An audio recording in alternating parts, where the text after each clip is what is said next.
Halo semuanya, selamat datang kembali di channel Cerita Seram Adik. Jadi kali ini saya dan kakak saya tidak akan bercerita, tetapi nanti teman saya yang akan bercerita. Nah, jadi sebelumnya saya akan memberi visualisasi dari makhluk tersebut karena nanti di cerita teman saya ini dia tidak memberikan gambarnya. Jadi kita langsung saja lihat. Nah, jadi seperti ini makhluknya. Oke. Nah, nanti selanjutnya akan diteruskan oleh teman saya. Halo teman-teman, perkenalkan namaku Teddy. Di sini aku mau bercerita 2,000 years later. tentang kejadian horor yang pernah aku dan temanku Andrew alami semasa pertengahan masa kuliahku dulu. Jadi pada waktu itu ada temanku, sebut saja namanya Mr. A. Mr. A ini dia nggak sengaja bertemu dengan kami di sebuah tempat makan. Pada saat kita masuk ke tempat makan, kebetulan ada dia juga. Kita bertemu, basa-basi biasalah, namanya mahasiswa. Bacot. Bertemu basa-basi, lalu sampai di mana aku iseng-iseng bertanya ke temanku Mr. A ini, bro, kemarin tidur ada kejadian apa, aman nggak? Iseng-iseng aja nih nanya. Nah tiba-tiba dia langsung kaget nih, dan dia langsung cerita, oh iya bro, bener banget nih, aku ada yang mau aku ceritain nih kebetulan semalam. Nah jadi ini cerita dari si Mr. A ya. Si Mr. A ini bercerita bahwa malam sebelum kita ketemu hari itu, dia kebangun tengah malam. Ya sekitaran jam 2-an lah, sekitar jam 2-an. Dia kebangun, kamar dia posisinya lampunya mati, posisinya gelap ya jadinya, tapi tembok dia berwarna biru cerah. Jadi walaupun gelap tapi ya masih nggak gelap-gelap banget lah, maksudnya ada sedikit kontras dari warna temboknya dan pantulan dari cahaya dari luar jendela juga mungkin ya. Di situ dia bercerita bahwa pada saat dia melek matanya nih, tiba-tiba dia melihat kayak ada sosok yang lewat di kamarnya itu. Cepat, tapi nggak cepet kayak kilat lah ya, kira-kira gerakannya sekitar 2 detik. Cepet tapi sangat terasa real dan nyata buat dia. Waktu itu dia cerita sampai benar-benar yang apa nih kayak penasaran banget sebenarnya apa yang terjadi di kamar. Oke, pada saat itu kami langsung memutuskan untuk ke kamar dia, kos-kosannya dia, di kamar dia. Terasa bahwa hawa kamarnya itu nggak enak. Aku dan Andrew mendatangi rumah si Mr. A ini ya. Dari awal kami masuk ke area kos-kosannya Mr. A ini sudah tidak enak. Ada rasa-rasa yang hawa-hawa nggak enak lah pokoknya, hawa negatif. Nah pada saat kami masuk ke kamarnya, semakin terasa hawanya. Aku dan Andrew makin penasaran dong apa yang sebenarnya terjadi. Kami menelusuri dari mulai kamar mandi di dalam ya, kamar mandinya dalam kamar, terus benda barang-barang yang dia miliki. Terus kita kayak tanya-tanya gimana kemarin ini lebih jelas, lebih detail lagi ya, kurang lebihnya kayak saya ceritakan di awal tadi. Nah ada satu benda yang membuat aku tertarik, yang membuat aku dan Andrew tertarik. Benda itu berupa ya dikenal sebagai alat devosi para umat Kristiani, tapi itu rasanya aneh. Lalu aku manggil Andrew, Terus Andrew juga melihat dan dia mengiyakan juga bahwa ada sesuatu yang nggak beres. Lalu kita setelah berbicara dengan Mr. A juga, kita menyepakati bahwa oke, ini kita bawa ke pemuka agama Kristiani terdekat dari kampus kami. Ya, pemuka agama Kristiani terdekat dari kampus kami. Saya tidak akan sebutkan nama gerejanya, ya. Tapi kita bawa ke sana, kita bawa ke gereja itu, kita bawa ke pemuka agama Kristiani tersebut yang dekat kampus tepatnya. Pemuka agama ini mengatakan bahwa memang ada sesuatu yang tidak beres. Lalu pemuka agama ini bertanya kepada kami beramai-ramai mendatangi pemuka agama tersebut. Setelah bercerita panjang lebar, pemuka agama ini mengambil kesimpulan bahwa sepertinya dimanipulasi dan akhirnya ditempeli oleh makhluk yang jahat.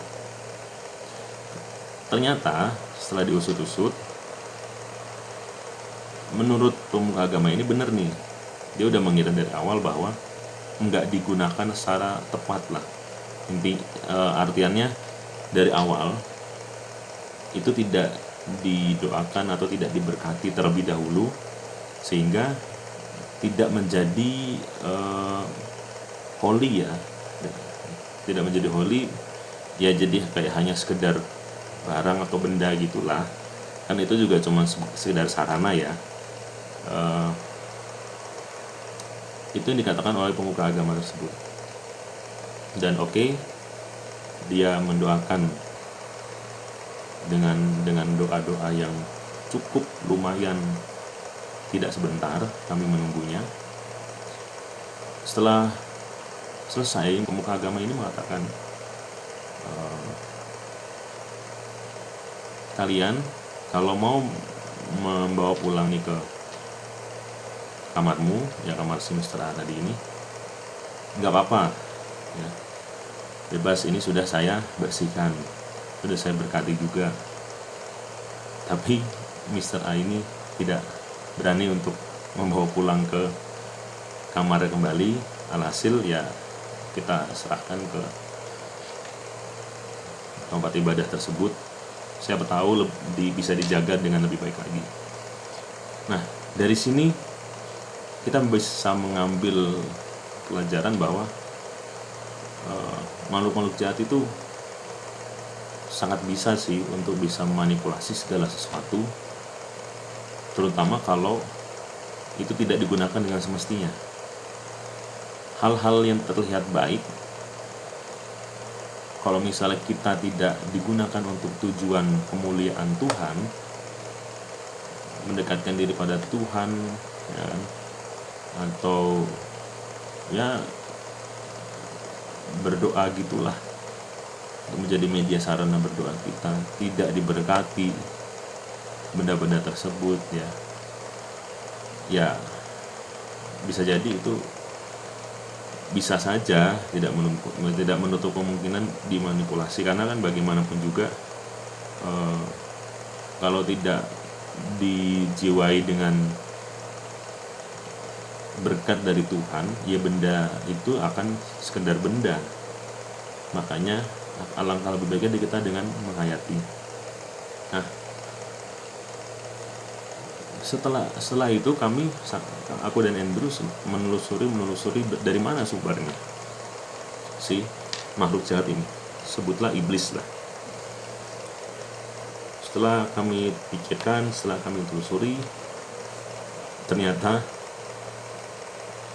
makhluk tersebut berasal dari salah satu tempat di sekitaran area kampus kami. Saya tidak akan menyebutkan kampusnya, tapi itu ada di sekitaran area situ. Kami terkejut dong, kenapa? Ya ternyata usut punya usut, daerah sekitaran situ itu bukan sekedar lahan kosong ya dulunya, tapi dulunya juga sempat apa ya istilahnya ya, mungkin ada semacam pertumpahan darah, sempat ada kejadian pertumpahan darah entah karena perang atau pembunuhan. Dan juga katanya nih kalau dengar-dengar sih ada kuburan lama yang ada di sekitaran situ yang belum dipindahkan. Jadi itu menambah semacam kesan horor, suasana horor yang semakin mencekam kalau malam. Ya karena hal-hal itu tadi, dari akumulasi itu membentuk suasana yang bisa dikatakan horor. Nah, yang mengejutkannya adalah itu ada di salah satu tempat berkegiatan. Tempat berkegiatan yang maksudnya bukan tempat sepi nih, tapi itu tempat yang bisa dikatakan rame lah si iblis ini mendiaminya.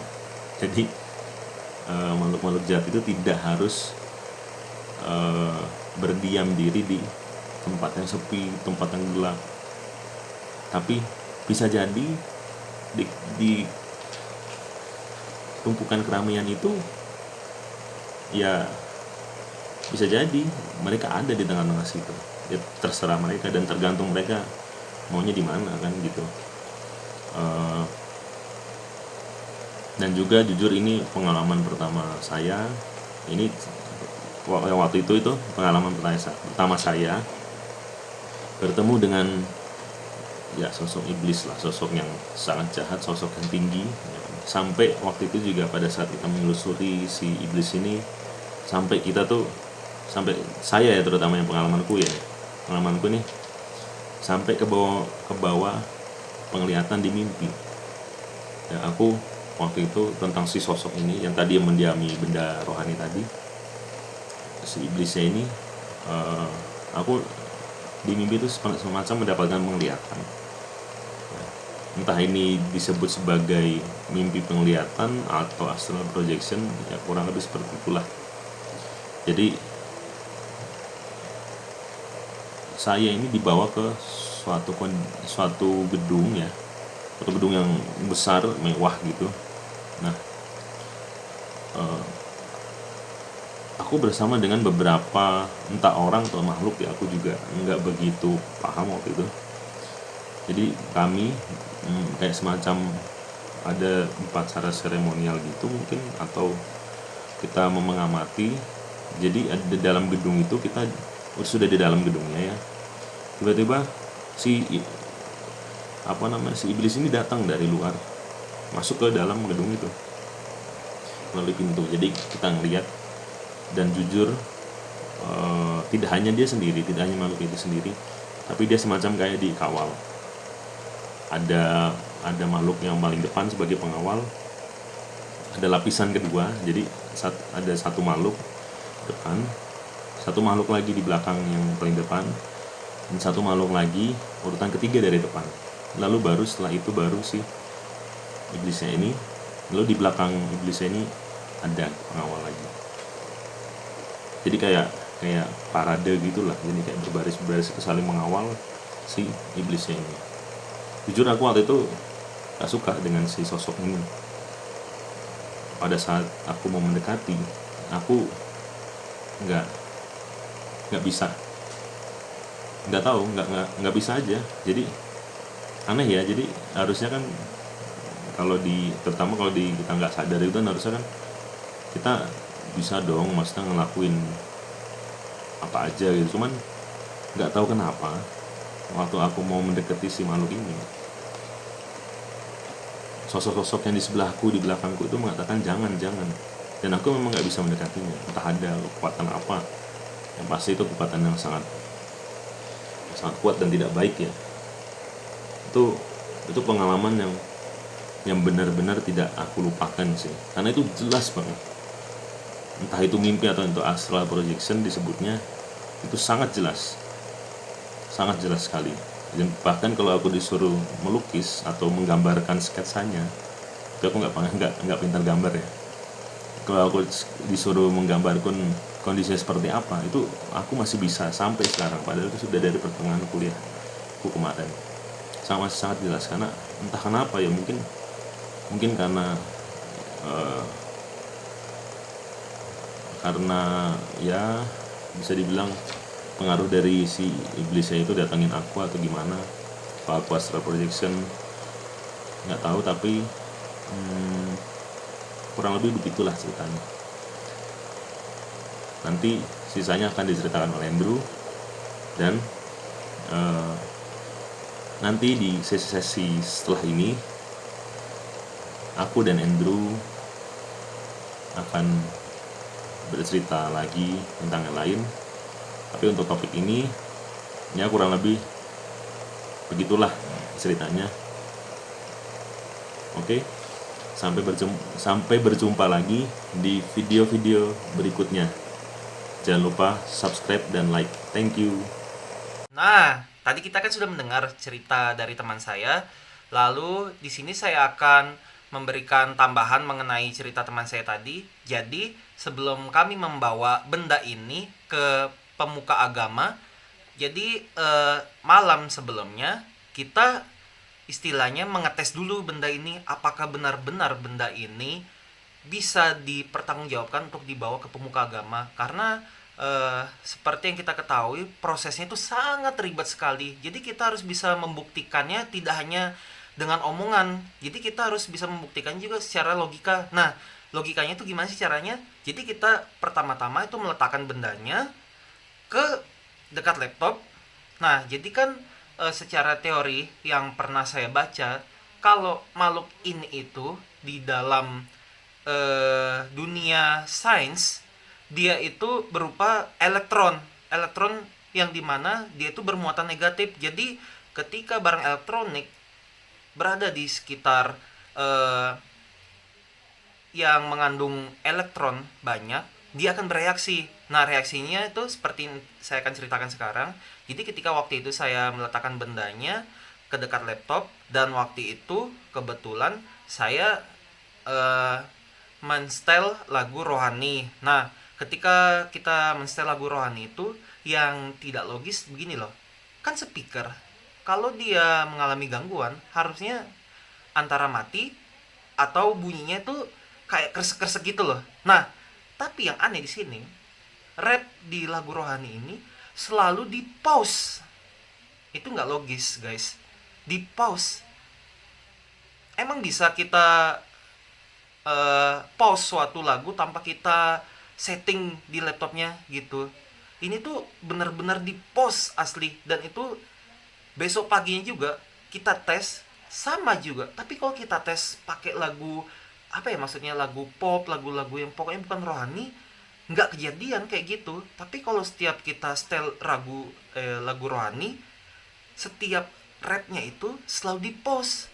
Yang anehnya itu, nah di situ tuh kita juga rekam yang setiap di pause itu. Jadi itu buat pembuktian gitu, untuk dibawa nanti ke pemuka agamanya, karena itu kan juga buat bukti. Nah, setelah itu pada saat kita bawa ke pemuka agamanya, kita beritahu apa yang terjadi sama benda itu. Nah, yang kami juga tidak lupa beritahu ke pemuka agamanya bahwa ada perubahan di dalam benda itu. Jadi yang sebelumnya dia berwarna masih coklat, ternyata pada malam kejadian itu, setelah saya pegang dan saya tinggal sebentar, hanya cuman 2 detik gitulah, tinggal ngomong sama teman saya tadi dan sama si Mr. A itu, tahu kok berubah warnanya gitu, kok jadi warna ungu.